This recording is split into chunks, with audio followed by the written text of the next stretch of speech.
मेरे भाइयों, शेर ने शिकार किया गधे का, भेड़िए ने शिकार किया बकरी का, लोमड़ी ने शिकार किया खरगोश का। तीन जानवरों ने तीन जानवर को मारा। याद रखना, शेर ने किसको मारा? गधे को। भेड़िए ने किसको मारा? बकरी को। लोमड़ी ने किसको मारा? खरगोश को। अब शेर ने कहा भेड़िए से, भेड़िए बताओ कौन सा जानवर कौन खाएगा, तुम इंसाफ करो। शेर ने कहा, जज किसको बना दिया? भेड़िए को। तुम बताओ कौन सा जानवर कौन खाएगा। भेड़िया शेर के जुल्म को समझ नहीं पाया, ये नहीं जानता था कि शेर इतना जालिम है, वो समझ नहीं पाया। उसने कहा बहुत आसान है। कहा क्या आसान है? कहा गधा आपने मारा, बड़ा भी है, गधा आप खा लीजिए। बकरी मैंने मारी, मेरे हिसाब की ठीक है, बकरी मैं खा लेता हूं। और लोमड़ी ने खरगोश मारा, ये लोमड़ी खरगोश खा लेती है। तीनों ने तीन जानवर मारे, अपना अपना जानवर सब खा लें, आप गधा खा लो, मैं बकरी और लोमड़ी खरगोश। शेर ने कहा इधर थप्पड़ मारा, इतना बेकार फैसला, और पकड़ा और उसको उठा के फाड़ दिया, कत्ल कर दिया, नोच डाला उसको। अब ये भी मर गया। कमीना, फैसला करना आता नहीं, फैसला करने चले गए। लोमड़ी से कहा कमीना ये फैसला ही करना नहीं जानता, पता नहीं कहां से सीख के आया था। तुम बताओ कौन सा जानवर कौन खाएगा, तुम फैसला करो। लोमड़ी ने तो भेड़िए का हाल देख लिया। लोमड़ी कहती वाकई बड़ा पागल था, कमीने को फैसला करना ही नहीं आता था। अच्छा तो तुम्हारा फैसला क्या है? अरे मेरा फैसला क्या है हुजूर, आप जंगल के राजा हैं, सुबह उठिए गधा खाइए, दोपहर में आप बकरी खा लीजिए, शाम को मुंह का जायका बदलने के लिए खरगोश खा लीजिए, और अब तो भेड़िया भी हाजिर है साहब, सोते वक्त भेड़िया भी खा लीजिए। ये चारों जानवर आप नहीं खाएंगे तो कौन खाएगा? आप जंगल के राजा हैं, ये चारों जानवर आपके हैं। दिन में सुबह उठिए तो गधा खा लीजिए, दोपहर में बकरी खा लीजिए, शाम को खरगोश खा लीजिए, और रात में भेड़िया खा लीजिए, ये चारों जानवर आपके हैं। शेर ने मुस्कुराते हुए कह रहा हूं शाबाश, ये है फैसला। इतना अच्छा फैसला तुमने किससे सीखा? लोमड़ी ने कहा हुजूर भेड़िए से सीखा है। लोमड़ी ने कहा हुजूर भेड़िए से सीखा है। शेर ने कहा तुम समझदार, समझदार थी, जान बचा ली। यही समझदारी की जरूरत है, यही समझदारी की जरूरत है। मैं जानता हूं बहुत से लोगों के कलेजे मुरझा रहे होंगे कि मौलवी जर्जीस तो हमारा पत्ता गोल करने आ रहा है। मैं किसी का चमचागिरी करने नहीं आया, न किसी को मैं करने आया हूं, न किसी का वो। आपका मामला आप जानो। मेरे प्यारे साथियों, ये बैठे, ये हमारे साथ आया अमीन, ये पूछिए पूर्णिया का है, बड़े शौक से गए थे साहब, क्या क्या सोचकर कहां। जब इनकी दुकानों पर बुलडोजर चले तब इनको छठी का दूध याद आ गया। कोई नहीं आया जो चीख चीख कर कह रहे थे हम तुम्हारे साथ, हम तुम्हारी लड़ाई। आज सबसे पहले वही भागे। कोई एक भी मिन्नत और जमानत करने के लिए नहीं आया, कोई झूठी तसल्ली देने के लिए नहीं आया। मकसद निकल गया दूर। मेरे भाइयों, इस वक्त लोमड़ी की तरह अक्लमंदी से काम लो। कुरान चीख चीख के कह रहा है उदउ इला सबील रब्बिका बिल हिकमति वल मौइज़तिल हसना। तो मैं हिकमत दानाई से काम लेने की जरूरत है, दीन के मामले में भी, नेकी की तरफ बुलाने में भी, बुराइयों से रोकने में भी। जब दीन के अंदर ये था तो दुनिया के अंदर भी आपको अच्छा सोचना है। मेरे भाइयों, आप इंसान हो ना। एक मिसाल देता हूं, अल्लाह के नबी मक्के से जब मदीना गए, अल्लाह के नबी जब मक्के से मदीना गए तो मदीने के लोग क्या करते थे? हम याबिरून नख्ल, मुस्लिम शरीफ की हदीस के अल्फाज हैं। वो क्या करते थे? खजूर की कलमकारी किया करते थे। और खजूर की कलमकारी जानते हो क्या होती है? वो क्या कहते थे? ये नर खजूर का गाभा है, ये मादा खजूर का गाभा है, ये नर है, ये मादा है, और दोनों को ऐसे जमीन में बोते थे। और ये बिलीफ था, ये यकीदा था कि ऐसे ज्यादा खजूर पैदा होंगी, ऐसे ज्यादा खजूरें पैदा होंगी। तो वो खजूर में क्या बनाते थे? ये नर खजूर का गाभा, ये मादा खजूर का गाभा, ये मेल, ये फीमेल, और ऐसे बोते थे। तो अल्लाह के नबी जब मदीने में गए तो अल्लाह के रसूल ने कहा माज़ा तस्नऊन, ये तुम क्या करते हो? ये नर ये मादा। अल्लाह के रसूल ऐसे खजूरें ज्यादा पैदा हो जाती हैं, नर मादा बना देता हूं तो खजूरें ज्यादा पैदा हो जाती हैं। अल्लाह के नबी ने फरमाया लौ लम तफअलू लकाना खैरन, अगर तुम ऐसा न करते तो अच्छा होता, अगर ऐसा न करते तो अच्छा होता। उन्होंने छोड़ दिया, नहीं करेंगे, ठीक है, फतरकूहु, छोड़ दिया, फनकसत, खजूर कम पैदा हुए। जब उन लोगों ने ऐसा नहीं किया तो खजूर कम पैदा हुए। उन्होंने शिकायत की, अल्लाह के रसूल हम जैसा पहले बोते थे उससे खजूरें बहुत पैदा होती थी, आपने कहा ऐसा ना करते तो अच्छा होता, तो हमने छोड़ दिया। तो अल्लाह के नबी फिर क्या हुआ, हमारे खजूरों में नुकसान हो गया, बहुत घाटा हो गया। तो अल्लाह के नबी ने फरमाया इन्नमा अना बशर, मैं भी तो इंसान हूँ। क्या कहा, मैं भी तो इंसान हूँ। इज़ा अमरतुकुम बिशैइन मिन अम्रि दीनिकुम, जब मैं तुम्हें तुम्हारे दीन की कोई बात बताऊं तो ले लिया करो। व इज़ा अमरतुकुम बिशैइन मिन अम्रि दुनियाकुम फइन्नमा अना बशर, जब मैं तुम्हें तुम्हारी दुनिया की कोई बात बताऊं तो तुम ले भी सकते हो, छोड़ भी सकते हो। यानी अगर मेरी बात इंसान होने की हैसियत से अगर आपको नुकसान पहुंचा रही है तो तुम जैसा पहले करते थे वैसा करो। यानी तुम अपनी दुनिया को मुझसे ज्यादा अच्छी तरह समझते हो, अपने कारोबार को मुझसे ज्यादा अच्छा समझते हो। बंगाल वालों, मौलाना जर्जीस की बातों में मत आना, तुम अपना मामला हमसे अच्छा समझते हो, तुम अपने इलाके के हालात हमसे अच्छा समझते हो, तुम अपने यहाँ के मिजाज को हमसे अच्छा समझते हो, तुम अपने मिजाज से काम करना। मौलवी जर्जीस की बातों में क्यों आए हो? मौलवी जर्जीस अब तो यूपी नहीं संभाल पा रहा, तुम्हारा क्या सवालेगा? तुम अपने इलाके को देखो। मेरे भाइयों, ये हिकमत और दानिशमंदी की जरूरत है आज हमें और आपको सबको। और सुनिए, क्या बात बताने की जब आई तो बता देता हूं मेरे भाइयों। अल्लाह के नबी के पास एक नौजवान आया, और सुनो नौजवानों सुनो, एक नौजवान आया और कहता अल्लाह के रसूल मस्जिद में, अरे अल्लाह के रसूल क्या मुझे जिना की इजाजत दीजिए। पूछो उलमा से, भाई हकीकी रिवायत है, इजाजत किसकी मांग रहा है? जिना करने की। दुनिया में सबसे बुरा काम शिर्क के बाद क्या है? जिना। किसी की माँ बहन बेटी के साथ गलत ताल्लुकात, नाजायज ताल्लुकात कायम करना, वो किस चीज की परमिशन मांग रहा है? दुनिया के सबसे गंदे काम की। और किससे मांग रहा है? दुनिया के सबसे बेहतर और अच्छे इंसान से, मोहम्मदुर रसूलुल्लाह से। नौजवानों, ये वाकया जरूर सुन लीजिएगा। अल्लाह के नबी से कहता है अल्लाह के रसूल मुझे जिना की इजाजत दीजिए, जिना के लिए मेरे पास इंतजाम है, यानी मेरी कोई दोस्त है, मेरी गर्लफ्रेंड है, मुझे बस परमिशन दीजिए। अब सहाबा किराम उसको ऐसे कोहनी मार के कह रहे हैं चुप चुप चुप, क्या क्या बोल रहा तू? अल्लाह के नबी ने कहा नहीं साथियों, इधर आओ। मस्जिद में जिना की इजाजत दुनिया की सबसे मुबारक हस्ती के सामने, दुनिया के सबसे गंदे काम की। अभी कोई मौलाना जर्जी से कहे कि जर्जी साहब हमारे यहाँ अड्डे हैं बने हुए हैं 500,000 रुपए में, क्या इजाजत है? तो हम क्या कहेंगे, कभी ने आज के बाद बात मत करना, इतने गंदे काम की इजाजत नहीं, तेरे घर में माँ बहन नहीं है। ये समझाने का अंदाज है आज हम लोग। अल्लाह के नबी के सामने वो कह रहा, साहबा भी कर रहे हैं चुप। अल्लाह के नबी कहते नहीं, मिन्नी, मेरे करीब हो जाओ। बुलाया, क्या कह रहे हो? खुल के कहो, क्या कहते हो? अल्लाह के रसूल मैं जिना करना चाहता हूँ, एक लड़की से दोस्ती है मेरी, आपकी परमिशन की जरूरत है। आपने कहा ठीक है मैं दे दूंगा परमिशन, लेकिन सुनो, जो काम तुम उस लड़की के साथ करना चाहते हो, अगर मैं तुमसे ये कहूं ये काम तुम अपनी माँ के साथ करो तो करोगे? क्या अंदाज था समझाने का। जो काम तुम उस लड़की के साथ करना चाहते हो, अगर मैं तुमसे ये कहूं कि ये काम तुम अपनी माँ के साथ करो, इसलिए कि जो चीज उसके पास है वही तुम्हारे माँ के पास भी है, सोचोगे आप? उसने कहा फिदा का भी वो उम्मी या रसूल अल्लाह, अय अल्लाह के नबी मेरे माँ बाप आप पर कुर्बान, मैं ऐसा नहीं कर सकता। कौन शरीफ इंसान है जो अपनी माँ के साथ जिना करेगा? आपने कहा अच्छा ठीक है, अपनी बहन के साथ ये काम करोगे? उसने कहा अल्लाह के नबी सल्लल्लाहु अलैहि वसल्लम मेरे माँ बाप आप पर कुर्बान, कोई भी शरीफ इंसान अपनी बहन के साथ भी ये काम नहीं करेगा। आपने कहा अपनी बेटी के साथ ये काम करोगे? उसने कहा अल्लाह के नबी कोई भी शरीफ इंसान अपनी बेटी के साथ भी ये काम नहीं कर सकता। आपने कहा अच्छा ऐसा करो अपनी खाला के साथ ये काम कर लो। उसने कहा कोई शरीफ इंसान अपनी खाला के साथ भी ऐसा नहीं कर सकता। आपने फरमाया अपनी फूफी के साथ ये काम कर लो। कहता मेरे माँ बाप आप पर कुर्बान, अय अल्लाह के नबी कोई भी शरीफ इंसान अपनी फूफी के साथ भी ये काम नहीं कर सकता।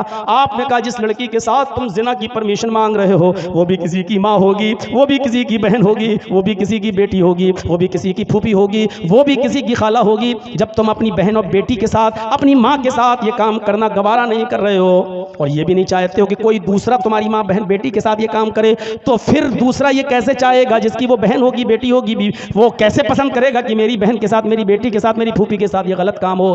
कैसे बर्दाश्त करेगा? बोलो तुम करोगे? नहीं। तो फिर वो कैसे करेगा अगर उसको पता चलेगा तो? कहने लगा अल्लाह के नबी आपने जैसे समझाया मुझे अच्छी तरीके से इल्म हो गया, मेरे सर पे हाथ फेरिए और मेरे लिए दुआ करिए। अल्लाह के नबी ने उसके सर पे हाथ फेरते हुए फरमाया आय अल्लाह इस नौजवान की नजरों की हिफाजत फरमा।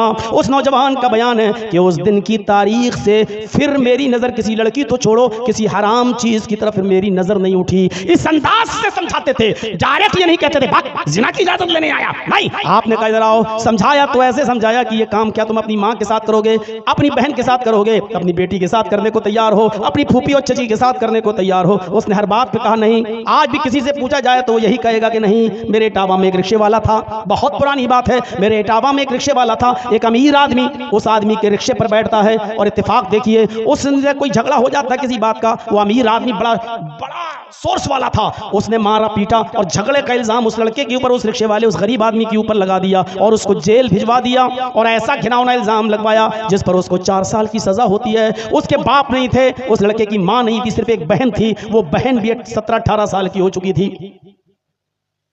उसको सिर्फ जेल में फिक्र थी तो अपनी बहन की फिक्र थी कि मेरी बहन, पूरी जिम्मेदारी मेरे ऊपर, मैं अपनी बहन के हाथ पीले करने वाला था, उसकी शादी रिक्शा चला चला कर कमा कमा कर अपनी बहन की शादी करने की तैयारी कर रहा था, लेकिन मुझे को जेल में डाल दिया गया। 4 साल तक उसने अपनी बहन का चेहरा नहीं देखा और 4 साल के बाद जब अपनी सजा पूरी करने के बाद जब अपने घर लौटा तो क्या देखता है कि मेरे गांव का एक बुजुर्ग आदमी, मेरे गांव का एक मोतबर आदमी मेरी बहन को अपने घर में अपनी बेटी की तरह रखे हुए हैं। उसने उसकी परवरिश की, खिलाया पिलाया और आराम से रखा। उसके बाद वो लड़की, वो बहन जब अपने भाई के सीने से चिपकती है, रोती है, आंखों में आंसू आते हैं, तो इस लड़की ने रोते हुए कहा कि भाई, अगर ये अब्बू ना होते, ये बुजुर्ग ना होते तो आपकी बहन मुंह दिखाने के लायक न रहती। मैंने सोच लिया था कि अपने भाई को जेल से छुड़ाने के लिए मुझे कुछ भी करना पड़े, मुझे अपना जिस्म ही क्यों ना बेचना पड़े, लेकिन मैं आपको जेल से छुड़ाऊंगी। लेकिन इस बुजुर्ग ने मेरी बड़ी इज्जत की है, अपनी बेटी की तरह रखा है, इसलिए मेरा हौसला बढ़ता गया। आए मेरे भाई, अगर ये बुजुर्ग ना होता तो आज मैं आपकी बहन आपको मुंह दिखाने के लायक ना होती। जैसे उसने ये कहा, इस रिक्शे वाले भाई ने अपनी बहन का मुंह पकड़ लिया और कहा, खामोश, चुप, खामोश। दुनिया में ऐसा कोई मर्द पैदा ही नहीं हुआ है जो मेरी बहन पर गलत नजर डाल सके। उसने मुस्कुराते हुए कहा, भाई अपनी बहन पर इतना गर्व कैसे? उसने कहा, बहन पर गर्व नहीं, मुझे अपने आप पर गर्व है। मेरी बहन, तेरा भाई रिक्शा चला चला कर तेरे जहेज का इंतजाम करता है, तेरा पेट पालता था, एक ही सपना था कि मैं अपनी बहन का घर बसा सकूं। मेरी बहन, तेरे भाई के रिक्शे पर कॉलेज की लड़कियां भी बैठती हैं, स्कूल की लड़कियां भी बैठती हैं। तेरा भाई अपने गमछे से सीट साफ करता है और उन लड़कियों को बिठाकर उनको कॉलेज तक, उनके स्कूल तक पहुंचाता है। मेरी बहन, तेरे भाई के रिक्शे पर अब तक जितनी भी लड़कियां बैठी हैं, तेरे भाई ने उनको अपनी बहन की नजर से देखा है, तेरे भाई ने उनको अपनी बहन की नजर से देखा है। जब मैंने किसी की बहन बेटी पर गलत नजर नहीं डाली, जब मैंने हर एक को अपनी बहन की नजर से देखा है, जब मैंने किसी की बहन पर गलत नजर नहीं डाली, तो ऐसा कौन मां का लाल है जो मेरी बहन पर गलत नजर डाले? फख्र के साथ यहाँ जितने भी बैठे हैं सुन लो, जितने दूसरों की बहनों बेटियों पर गलत नजरें डालते हैं और मोबाइलों पर रात रात भर लगे रहते हैं, सुन लो, तुम्हारी बहनों बेटियां भी महफूज नहीं है। गर्व के साथ वही कह सकता है जो दूसरों की बहन को अपनी बहन, दूसरों की बेटियों को अपनी बेटी समझेगा, वो गर्व के साथ कह सकता है कि मेरी बहन पर कोई गलत नजर नहीं डाल सकता, मेरी बेटी पर कोई गलत नजर नहीं डाल सकता। इस हम्माम में सब नंगे नजर आएंगे। है इतनी हिम्मत, है इतनी जुर्रत, है इतनी बहादुरी जो ये कह सको, मेरे भाइयों, हमें और आपको पहचानना पड़ेगा। अल्लाह के रसूल इस तरीके से बुराइयों को रुकवा रहे हैं, नहीं भगा नहीं रहे हैं। आप कह रहे हैं अपनी बहन के साथ, अपनी मां के साथ करोगे, आखिरकार शर्मिंदा होता है और आप उसके लिए दुआ करते हैं। अपने आप को बुराइयों से बचाओ, इस हद तक बचाओ कि अल्लाह के नबी रमजान के महीने में एतिकाफ में बैठे हुए हैं। एतिकाफ समझते हैं ना? एतिकाफ में बैठे हुए हैं। 2 बीवियां अल्लाह के रसूल सल्लल्लाहु अलैहि वसल्लम से मुलाकात करने के लिए आती हैं। 2 बीवियां, नबी की 2 बीवियां मुलाकात करने आती हैं। अगर कोई मर्द मस्जिद में एतिकाफ में बैठा है तो उसकी बेटी मिलने आ सकती, उसकी बीवी भी उससे मिलने आ सकती है, कोई बुराई नहीं है। अल्लाह के नबी एतिकाफ में बैठे हैं, आपकी 2 बीवियां आपसे मिलने आई, थोड़ी देर रुकी, घर की बात हुई और चलने लगी। आप अपनी दोनों बीवियों को मस्जिद के दरवाजे तक छोड़ने आए। उन दोनों बीवियों ने सर छिपा रखा था, उन्होंने अपने हाथों में सॉक्स, हाथों में ग्लव्स और पैरों में सॉक्स पहन रखे थे। अल्लाह के नबी जब अपनी बीवियों को मस्जिद के दरवाजे पर छोड़ने आए तो 2 अंसारी नौजवानों को आते हुए देखा। आपने उन दोनों अंसारियों को बुलाया, आए अंसारी नौजवानों इधर आओ। वो दोनों नौजवान अंसारी जब अल्लाह के नबी के करीब आते हैं तो आप कितनी शानदार अंदाज में कहते हैं, आए नौजवानों, आए अंसारियों, ये दोनों मेरी बीवियां हैं, ये दोनों मेरी बीवियां हैं, शक मत करना। अल्लाह के नबी, आप कैसी बात कर रहे हैं? आपके ऊपर कौन शक कर सकता है? आपने कहा नहीं, यहाँ से गुजरने के बाद शैतान जो खून की रगों में दौड़ता है वो हमारे दिलों में ये वसवसा डाल सकता है, पता नहीं मोहम्मद किन औरतों से बात कर रहा था, देखो ये दोनों मेरी बीवियां हैं, कोई पराई नहीं है। इस तरीके से गुनाहों से बचा करते थे कि आपको शक है कि ये दोनों जाने के बाद कहीं मेरे बारे में गलत बातें ना फैलाएं, आप बुलाकर कहते थे ये दोनों मेरी बीवियां हैं, कोई और नहीं। शरीयत तो ये कहती है कि साली भी अपनी बहनोई की मोटरसाइकिल पर नहीं बैठ सकती, और शरीयत तो ये कहती है कि कोई भाभी भी अपनी देवर के साथ ससुराल से घर नहीं आ सकती, मैके से घर नहीं आ सकती ससुराल, और न ससुराल से अपने मैके जा सकती है। देवर होता कौन है? यहां तो भाई खुद हुक्म देता है छोटे भाई को कि भाभी को ले आओ, भाभी को छोड़ाओ। यहाँ बीवी खुद कहती है कि लो छोटी बहन को घर छोड़ाओ, छोटी बहन को स्कूल छोड़ाओ। ये जुल्म है, ये ज्यादती है, ये जुल्म है, ये ज्यादती है। शरीयत का मिजाज तो यह है कि कोई साली भी अपने जीजा के साथ सफर नहीं कर सकती है। मियाँ और बीवी खाना खा रहे हैं, जर्जीस अपनी बीवी के साथ बैठकर खाना खा रहा है, बीवी की मौजूदगी में बीवी की बहनों मेरी साली अगर घर में आ जाए तो बीवी के साथ बीवी की मौजूदगी में भी वो मेरे साथ खाना नहीं खा सकती है। शरीयत बीवी की मौजूदगी में भी साली को अपने जीजा के साथ बीवी की मौजूदगी में भी खाने की इजाजत नहीं देती, और जब इजाजत साथ में नहीं देती, शौहर के साथ भी नहीं देती, तो अकेले तुम्हें बाइक पर बैठकर खगड़ा मेला जाने की इजाजत देगी शरीयत? ये खगड़ा का नाम मैंने क्यों लिया? बहुत सोच समझ के लिया है मेरे भाइयों, इसकी इजाजत देगी ये शरीयत। जब जब बीवी की मौजूदगी में साली को इजाजत नहीं है कि जीजा के साथ बैठ के खाना खाए, तो स्कूल जाएगी जीजा के साथ। और यही हाल भाभी का भी है, अपने देवर के साथ खाना नहीं खा सकती है, अपने शौहर की मौजूदगी में भी पर्दा है, और पर्दा भी इतना जबरदस्त। और आई तल हम या रसूल अल्लाह, अल्लाह के रसूल क्या देवर से भी पर्दा करूं? आपने कहा दुनिया वालों से कुछ कमी हो जाए तो चलेगा, देवर से नहीं। कहा देवर से भी करूं? कहा देवर तो मौत है, अलहमुल मौत, देवर तो मौत है, देवर मौत। एक वाकया सुने हो सऊदी अरब का? भोपाल का एक आदमी था, सऊदिया में काम करता था। सऊदिया में वो टैक्सी चलाता था। टैक्सी सुने हैं वाकया? नहीं सुने तो सुन लो। टैक्सी चलाता था और उसकी ड्यूटी थी कि वो दिन भर टैक्सी चलाता था और रात में आके सोता था। तो एक बार वो ऐसे ही कपड़ा डाले बैठा हुआ था टैक्सी ड्राइवर जद्दा में, और ऊपर अपना हैंडकरचीफ रुमाल डाले हुए था। उसको कोई पैसेंजर नहीं मिल रहा था। थोड़ी देर के बाद एक औरत आई, उसका पेट बड़ा था, उसके पेट में बच्चा। वो आई, कहने लगी जल्दी से मुझे हॉस्पिटल लेके चलो, तुम मुझे इंडियन लगते हो, तुम जल्दी से मुझे हॉस्पिटल लेके चलो, मुझे डिलीवरी का वक्त है। उसने ऐसे देखा, जल्दी बैठाला, पीछे की डिग्गी खोली, और जल्दी से ये ड्राइवर, ये भोपाल का ये आदमी जल्दी से अपनी इस औरत को लेकर अस्पताल पहुंच गया। उधर इसका पेट देखकर इमरजेंसी में जल्दी से इस औरत को लोग लेके गए। इसने कहा कमबख्त अंदर चली गई, मेरा पैसा भी नहीं देके गई, कितना अपना। उससे कहा बैठो बैठो अभी बैठो, चेकअप हो जाए। इसने सोचा पता नहीं कितनी देर लगेगी, क्या लगेगी। अच्छा, इससे पूछा तुम उस औरत को लेके आए हो जो अभी अंदर गई? कहा जी। अपना मोबाइल नंबर लिखो इस पर। तो मोबाइल तो चलता नहीं था उस वक्त। उसने जल्दी से अपने घर का लैंडलाइन का नंबर लिख दिया कि ये मेरा है, और जब वो औरत सही हो तो मुझे बता देना भैया, मैं इससे पैसे ऐसे लेते हुए निकल जाऊंगा, अभी पता नहीं क्या है। ये चला गया अपने घर। रात में अपने घर सोया, सुबह फजर में उठा, घंटी बजी, फोन की, हेलो जी, कल आप उस औरत को लेके आए थे? जी जी जी जी। हॉस्पिटल में छोड़ा था, अब वही बोल रहे हैं? जी। अरे यार, कहाँ अपनी बीवी को तुम छोड़ के चले गए हो? बताओ, बेचारी रात भर परेशान रही, जल्दी आओ जल्दी आओ, तुम्हें याद कर रही है, लड़का हुआ है तुम्हें। उसने कहा ए डॉक्टर, दिमाग ठीक है तेरा? अच्छा हुआ ये फोन मैंने उठाया, मेरी बीवी ने नहीं उठाया, वरना यही महाभारत का युद्ध हो जाता। कहा आ रहे हो या नहीं आ रहे हो? इंडियन लोग बड़े कमीने होते हैं, पहले ये सब कर लेते हैं, बाद में कहते हैं कि बीवी नहीं है मेरी, जल्दी आओ, नहीं तो अभी पुलिस भेजता हूं तुम्हारे घर। नहीं नहीं नहीं, मैं आ रहा हूं। सीधे गया ड्राइवर टैक्सी चलाते हुए, और सीधे उसी रूम में पहुंचा जहां ये लड़की औरत थी, और डांटते हुए कहता कमबख्त चुड़ैल नागिन टाइन, मैं ही मिला था इस बच्चे का बाप कहलाने के लिए, तुझे शर्म नहीं आई? मैंने तेरे साथ हमदर्दी की और यहां तक लेके आया, बजाय मेरे पैसे देने के इस बच्चे का बाप मुझे बता रही है। अब रो के कहती अरे आपको क्या हो गया है? थोड़ी सी लड़ाई में आप इतनी बड़ी सजा दे रहे हैं। अरे हर मियां बीवी में लड़ाई हो जाती है, थोड़ी सी सजा का आप इतना बड़ा मुझे अरे वो तो गले पड़ गई इसके। इसने कहा डॉक्टर साहब ये मेरी बीवी नहीं है।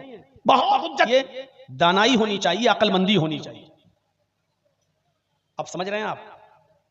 यानी किसी को दीन की दावत भी जब देंगे तो उसमें भी बहुत ही अक्लमंदी के साथ, फितना ना हो, फसाद ना हो, लड़ाई ना हो, झगड़ा ना हो, गाली गलूज ना हो, और वो बातें फायदेमंद हो तो बयान किया जाए। और कोई शख्स आपकी बातें लाख उसके सामने आप रखें लेकिन वो मानने वाला नहीं, तो आप उसके सामने बात करके क्या करेंगे?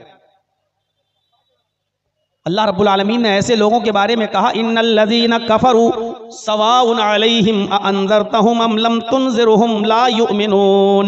ऐ मोहम्मद सल्लल्लाहु अलैहि वसल्लम, आप इन्हें समझाएं या ना समझाएं, आप जिनको समझा रहे हैं आप उनको समझाएं या ना समझाएं, इन काफिरों को, सवाउन अलैहिम बराबर है। यानी आप उनको लाख भाषण दो, लाख लंबी लंबी तकरीरें उनके सामने रखो, पूरा पूरा दिन उनको समझाओ, आपका समझाना और ना समझाना, आपका डराना और ना डराना बराबर है। ला युमिनून, वो ईमान नहीं लाएंगे। क्यों नहीं लाएंगे? खतम अल्लाहु अला कुलूबिहिम, अल्लाह ने उनके दिलों पर मोहर लगा दी है। जब किसी के दिल पर मोहर लग जाए तो वो कोई बात नहीं सुन सकता। आप लाख सुनाइए, वो कहेगा ठीक है बस बाबा आपने कह दिया, अब आप जाइए। पंचायत कर लीजिए, उसको बिठा दीजिए, 4 आदमी उसको समझाएंगे ऐसा नहीं करो, ठीक है, वो कहेगा पंचायत में पंचों का फैसला सर आंखों पर, लेकिन मेरा परनाला यहीं लगेगा। जब दीन की दावत में हिकमत है, जब दीन की दावत में बहुत होशियारी से बात करने की जरूरत है, तो फिर दुनियावी मामले में हमें और आपको कितना होशियार रहने की जरूरत है, ये वक्त का तकाजा है। समझने की कोशिश करिए। इस्लाम की बुनियाद कितनी चीजों पर है? 5।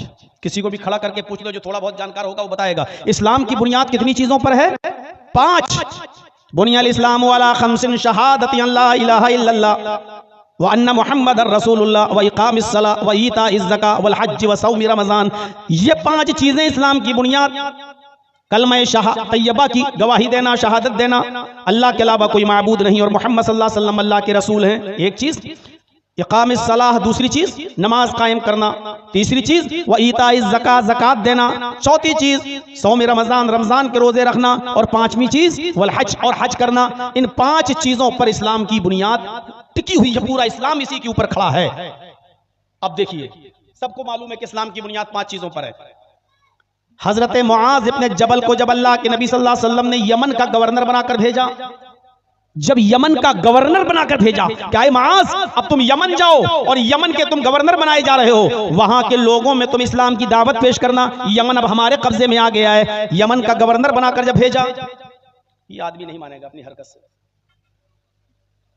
ये मान ही नहीं सकता है, ये बिल्कुल कुत्ते की दुम है, टेढ़ी रहेगी, वो कभी सीधी हो ही नहीं सकती। इसको हटाओ, बंद करो, इस चैनल को बिल्कुल बंद करो, इसको हटवा दो बिल्कुल। सब सुकून के साथ है, ये इसका नया है ना, इसका बंद करवाओ। नहीं बंद करेगा, वो बार बार कर रहा है, उसको बंद करो, बिल्कुल हटवा दो उसके दोनों चारों मोबाइल बंद करिए। आप वीडियो बनाने के लायक नहीं हो आप। नीचू करें भाई, नीचू करें, ना होले बंद करें। लगता है एक ही दिन में तुम 2 लाख रुपए कमाने के चक्कर में आयो क्या?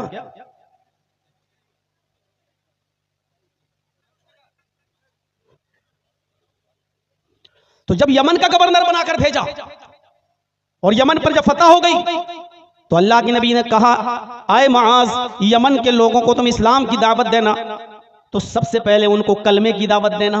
जबकि इस्लाम की बुनियाद कितनी चीजों पर है? 5।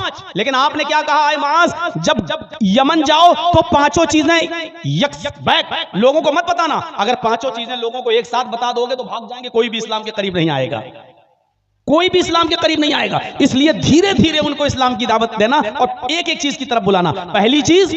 पहली चीज कलमे की तरफ उनको बुलाना, कहना कि अल्लाह के अलावा कोई माबूद नहीं और मोहम्मद सल्लल्लाहु अलैहि वसल्लम अल्लाह के रसूल हैं।